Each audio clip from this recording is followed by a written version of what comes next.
The United States and Venezuela seem to be on a path toward direct conflict. At the same time, some American allies are questioning the legality of U.S. operations in the Caribbean, specifically the strikes on speedboats suspected of carrying drugs. Now, there are conflicting reports some allies are withholding intelligence from their American counterparts because of the strikes. So, to really understand where this all started, we sort of need to go back to January 20th of this year. That's when President Donald Trump retook the Oval Office and signed an executive order laying the groundwork for certain South American cartels getting the Foreign Terrorist Organization label.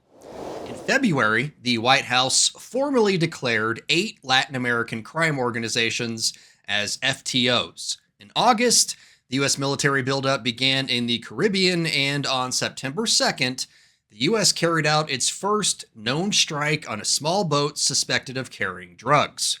A month later, after all sorts of debates in Washington and abroad about the legality of the strikes, Trump sent a memo to Congress informing them the U.S. was now involved in a non-international armed conflict with the cartels that were declared FTOs, and therefore killing anyone working for or with the cartels was justified, because they were considered unlawful combatants.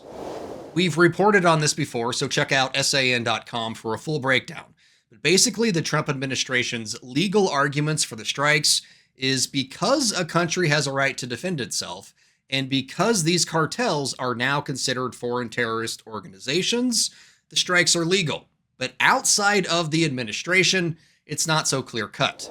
Democrats on Capitol Hill and even some Republicans are accusing the administration of carrying out extrajudicial killings, which is a nice way of saying these strikes amount to murder.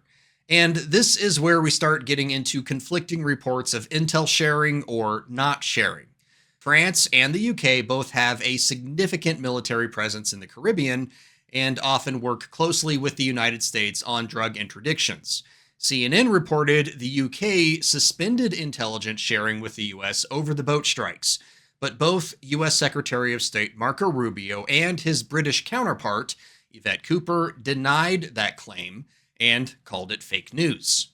France did call the strikes on speedboats flatly illegal, but Paris and Washington are still sharing secrets too.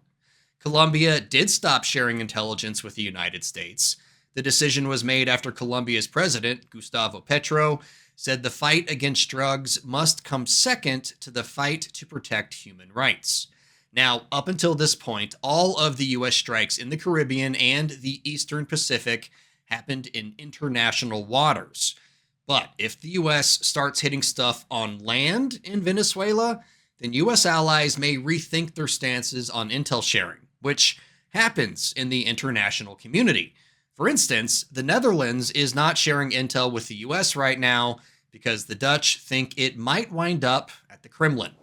There have been at least 20 more strikes on suspected drug boats since the first one in September.